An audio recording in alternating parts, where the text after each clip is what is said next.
বার্তা চ্যানেলের সদস্যগণকে নমস্কার। সামনে আসছে দুর্গাপূজা। দুর্গাপূজায় কেনাকাটা করছেন এবং দুর্গাপূজার প্রস্তুতি নিচ্ছেন। দুর্গাপূজার যারা দোকানদার তারা প্রত্যেকেই পূজার মালজাল সংগ্রহ করে বিক্রি করছেন এবং আমরা যারা বাঙালি আছি, রাজবংশী আছি, যারা জাতি উপজাতি যে কোনো সেই বংশেরই হোক না কেন তারা কিন্তু এই দুর্গাপূজাটাকে মানে এবং বাঙালিদের শ্রেষ্ঠ উৎসব হচ্ছে দুর্গাপূজা উৎসব। এই দুর্গাপূজাটি কবে অনুষ্ঠিত হতে চলেছে? 10ই আশ্বিন থেকে কিন্তু দুর্গাপূজা শুরু, অর্থাৎ 10ই আশ্বিন 27শে সেপ্টেম্বর দুর্গাদেবীর বোধন অর্থাৎ মহালয়া, আর 12ই আশ্বিন থেকে কিন্তু দুর্গাপূজা চালু। এটা নিয়ে আমি ডিটেলস পরবর্তীতে বলবো। তা আজকের যে মূল বিষয়টি হচ্ছে কি, এই দুর্গাদেবীর জন্ম কিভাবে হয়েছিল এবং দুর্গা দেবীর আমরা পূজা কেন, এই দুটো বিষয় নিয়ে আজকে মূল তত্ত্বকথা আলোচনা। তা আমি প্রথমে দুর্গাদেবীর জন্ম তত্ত্ব আলোচনা করব। এই জন্ম তত্ত্বটা যদি আপনারা না জানেন, দুর্গা দেবী সম্পর্কে যদি আমাদের কোনো জ্ঞান না থাকে, দুর্গা দেবী কে, তার স্বামীর নাম কি এবং আমরা তার কেন পূজা করি, এগুলো বিস্তারিত জানা প্রয়োজন। যখন আমরা একটা দেবীর পূজা করি বা একটা দেবতার পূজা করি তার সম্বন্ধে কিন্তু জানা প্রয়োজন। আর যারা না জেনে পূজা করছে তারা তো ভাই ওই দেশাচার, মানে দেখলাম চলছে আমি ওটাই করলাম, কিন্তু এর মূল তত্ত্বটা কি সেটা সে জানার আগ্রহ প্রকাশ করলো না, জানার ইচ্ছাও করলো না। একে বলে মূর্খতা। আমরা যেহেতু বর্তমান শিক্ষিত লোক, সবাই প্রায় 90% লোক শিক্ষিত, বর্তমানে ঘরে ঘরে MA পাস BE পাস ছেলে, তারা তো আর মূর্খ নয়। এই মূর্খ না হওয়ার কারণে তারা কিন্তু এখন প্রমাণ চায়। যে কোনো জিনিসে কিন্তু তারা প্রমাণ ছাড়া বুঝতে চায় না, যারা শিক্ষিত লোক। তাদেরকে আজকে আমি বলবো যে দেখুন এই দুর্গাদেবীর জন্মটা কিভাবে হয়েছিল। পূর্ণ পরমাত্মা কবিরদেব জিজ্ঞাসা করলে বলে আমাকে কিছু আত্মা দেন। পূর্ণ পরমাত্মা জিজ্ঞাসা করলেন কাকে? ওই গীতায় যে বিরাট রূপ দেখিয়েছিলেন যে কাল ব্রহ্ম, কাল ব্রহ্মকে পূর্ণ পরমাত্মা কবিরদেব জিজ্ঞাসা করলেন যে তুমি কি চাও? তখন কাল ব্রহ্ম বলল আমার একা থাকতে ভালো লাগছে না। কাল ব্রহ্ম বলল যে আমার একা থাকতে ভালো লাগছে না। তখন সৎপুরুষ কবিরাগ্নি অর্থাৎ কবির পরমেশ্বরজি বলেন ব্রহ্ম তোর তপের প্রতিফলে তোকে আরো ব্রহ্মাণ্ড দিতে পারি। এই কাল ব্রহ্ম যে গীতায় বিরাট রূপ দেখালেন, সে হাজার হাজার যুগ তপস্যা করেছিল, হাজার হাজার যুগ তপস্যা করে সে 21 ব্রহ্মাণ্ড লাভ করেছিল। এই পৃথিবী থেকে, স্বর্গ থেকে, ইন্দ্রলোক থেকে যতগুলি ব্রহ্মাণ্ড আছে এগুলি কিন্তু সে তপের বলে পেয়েছিল। তারপরে কি হলো দেখুন, কবিরদেব বললেন যে আমি তোকে আরো ব্রহ্মাণ্ড দিতে পারি, কিন্তু আমার আত্মাদের কোনো জপ তপ সাধনার ফলে দেব না। যখন এই কাল আত্মা চাইলেন তখন কিন্তু কবিরদেব বললেন যে না, আত্মা দেওয়া যাবে না, এগুলো আমার থেকে সৃষ্টি হয়েছে, এগুলো দেওয়া যাবে না। যদি কেউ নিজের ইচ্ছায় তোমার সঙ্গে যেতে চায় সে যেতে পারে। যদি কেউ নিজের ইচ্ছায় তোমার সঙ্গে যেতে চায় সে যেতে পারে। এটা কবিরদেব বলল। যুবক কবিরের সমর্থ কবির বচন শুনে জ্যোতি নিরঞ্জন আমাদের কাছে আসে। যখন পরমাত্মা কবিরদেব তাকে আদেশ দিল যে যাও, যদি কেউ তোমার সঙ্গে যেতে চাও তাদের কাছে আগে জিজ্ঞাসা করো। তখন কি হলো, আমরা সকল হংস আত্মা আগে থেকেই খরপুরুষের উপর আকৃষ্ট হয়েছিলাম। এই যে কালপুরুষ, এই যে গীতায় যিনি বিরাট রূপ দেখিয়েছিলেন অর্জুনকে, তিনি নানান ধরনের ঢং করেছিলেন। কখনো ঠ্যাং মাথার উপরে রেখে তপস্যা করলেন, কখনো বা গরুরাসন করলে তপস্যা করলেন, কখনো বা পদ্মাসন করে তপস্যা করলেন, বিভিন্ন রকম ঢং। বর্তমানে যেমন এই যে সিনেমার হিরোরা নাটক করে, নায়িকারা নাটক করে, সেই রকম নায়িকাদের নাটক এবং হিরোদের নাটক দেখে বর্তমান যুগের ছেলেমেয়েরা কিন্তু আকৃষ্ট হয়ে যায়। অমুক হিরোটা ভালো, অমুক নায়িকাটা ভালো, এ ধরনের প্রশংসা করে। তখন ওই কালের নাটক দেখে আমরা কিন্তু তার প্রতি আকৃষ্ট হয়েছিলাম।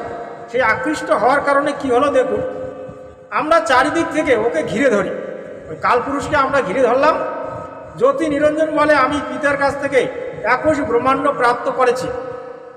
এই চালাক পুরুষ, এই জ্যোতি নিরঞ্জন যিনি গীতায় বিরাট রূপ দেখালেন, যার নাম ব্রহ্ম, সে কি বললো যে আমি পিতার কাছ থেকে 21টা ব্রহ্মাণ্ড লাভ করেছি। 21টা ব্রহ্মাণ্ড কিন্তু কম নয় ভাই, পৃথিবী একটা ব্রহ্মাণ্ড, সূর্য একটা ব্রহ্মাণ্ড, হ্যাঁ, চন্দ্র একটা ব্রহ্মাণ্ড, মঙ্গল গ্রহ একটা ব্রহ্মাণ্ড, বৃহস্পতি একটা ব্রহ্মাণ্ড, এগুলো ব্রহ্মাণ্ড।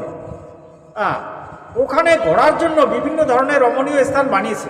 আরও বললো যে আমি অনেক কিছু ওখানে বানিয়ে ফেলেছি, খুব সুন্দর সুন্দর জায়গা, তোমরা আমার সঙ্গে যাবে।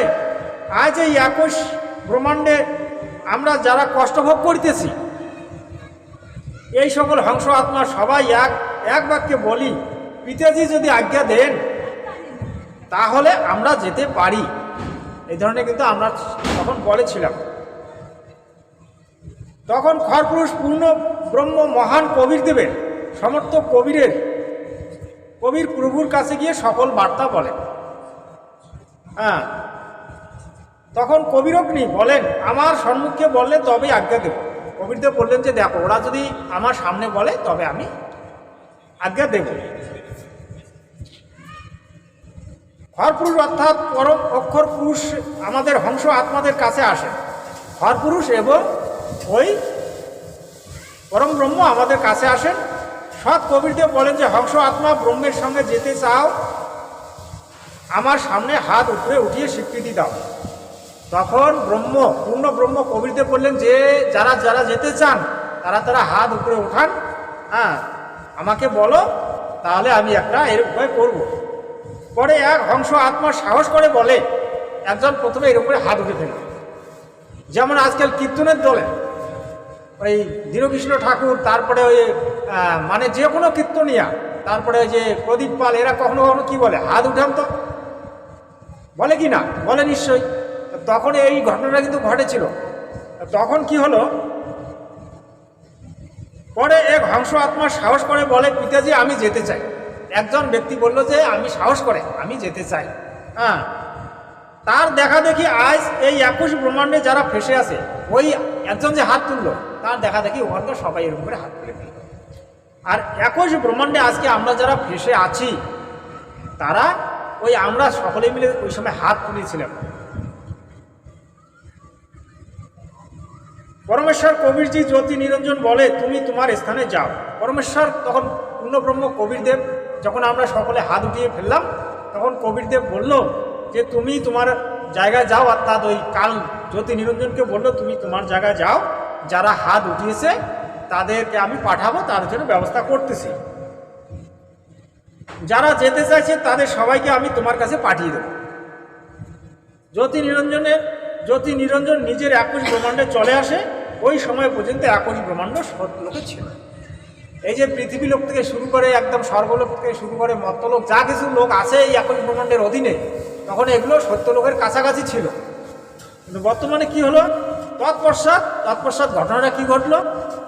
তৎপশ্চাৎ পূর্ণব্রহ্ম সর্বপ্রথমে ইচ্ছা ব্যক্ত করা হংস আত্মাকে, প্রথম যে ব্যক্তিটা হাত তুলল সেই ব্যক্তিটাকে কি করলো, একটি মেয়ের রূপ দেয়। সেই ব্যক্তিটাকে একটা মেয়ের রূপ দিল। যে প্রথমে যে হাতটা তুললো সেই ব্যক্তিটাকে একটা মেয়ের রূপ দিল। হ্যাঁ, মেয়ের রূপ দিয়ে কি হলো, মেয়ের রূপ দেয়, কিন্তু ইন্দ্রিয় জুনি রচনা করেননি। তখনও কিন্তু সেই ব্যক্তির ইন্দ্রিয় জুনি দেয়নি। মেয়ের রূপ দিয়েছে কিন্তু জনি দেয়। সমস্ত হংস আত্মাকে যারা জ্যোতি নিরঞ্জনের সহিত আসতে চেয়েছিল, ওই মেয়ের শরীরে প্রবেশ করে দেয়। দেখুন, যারা সবাই যখন হাত তুলল, সেই হংস আত্মাদেরকে ওই মেয়েটির শরীরে প্রবেশ করে দিল। হ্যাঁ, প্রবেশ করে দিল। পরে ওই মেয়ের নাম অষ্ট্রা। মেয়ের নাম হয় কি? অষ্ট্রা। আদিমায়া প্রকৃতি অর্থাৎ দুর্গা। ওই মেয়েটির নাম হলো দুর্গা। সৎ পুরুষজি বলেন, পুত্রী, আমি তোমাকে শব্দ শক্তি প্রদান করিতেছি। ব্রহ্ম যত জীব চায় তাহা উৎপন্ন করে দেন।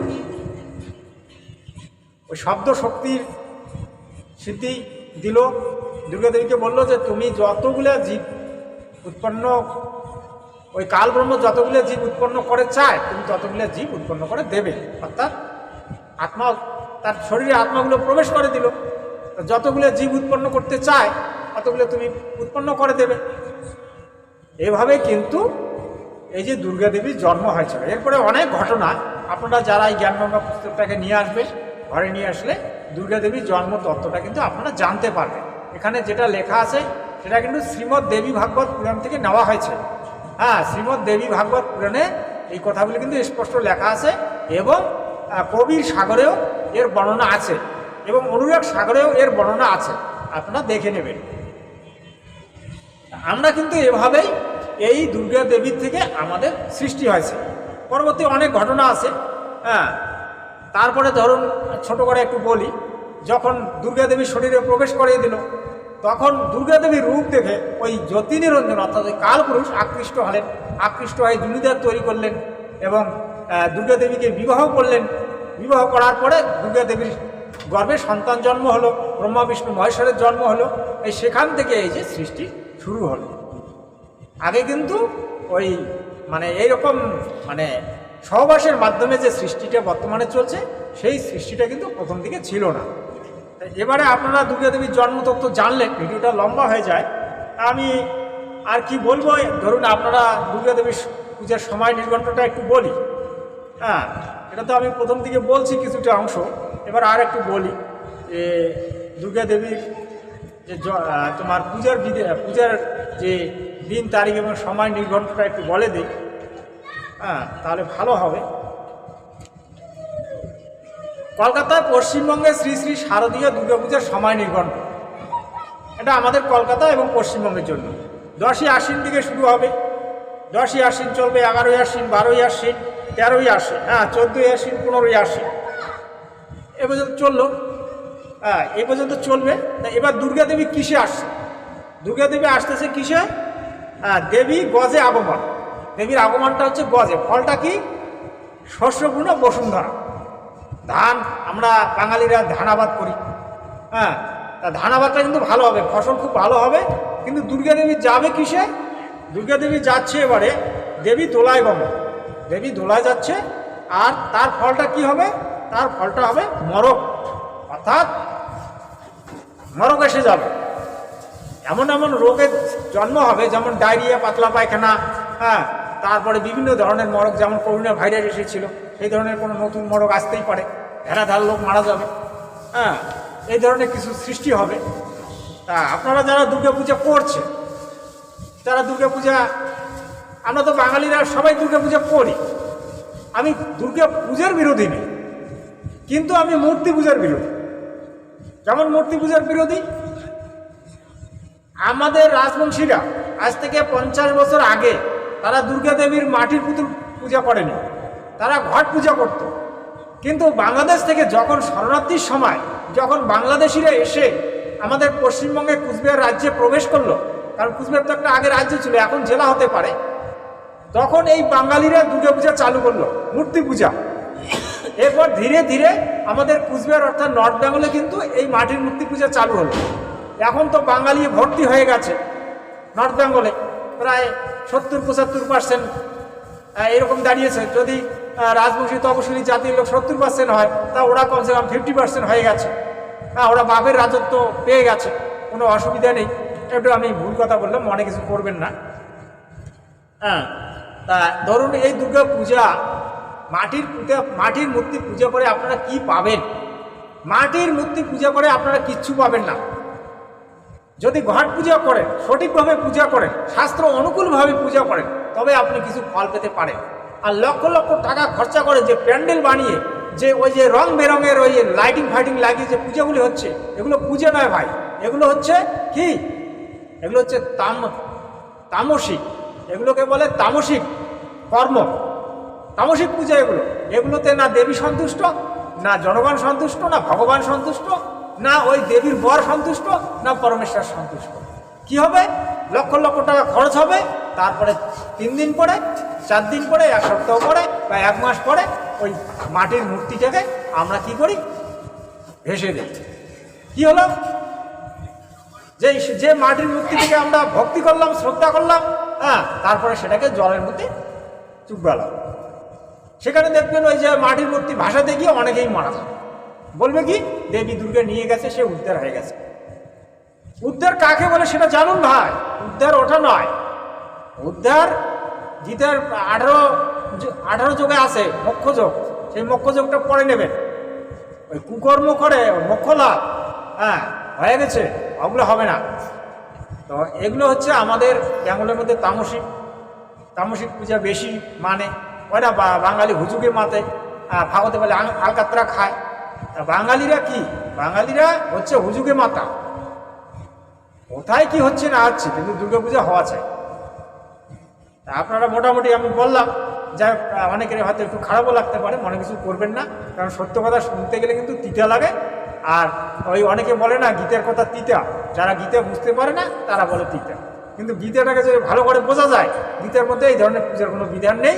গীতার মধ্যে একটাই মন্ত্র আছে, জপ করার মন্ত্র দিছে, ও মন্ত্র জপ কর, তোর সকল কর্মে সিদ্ধি লাভ করবি, এবং তোর যে মনুষ্য জন্ম সেটার উদ্দেশ্য পুরো হবে, তুই মোক্ষ লাভ করবি।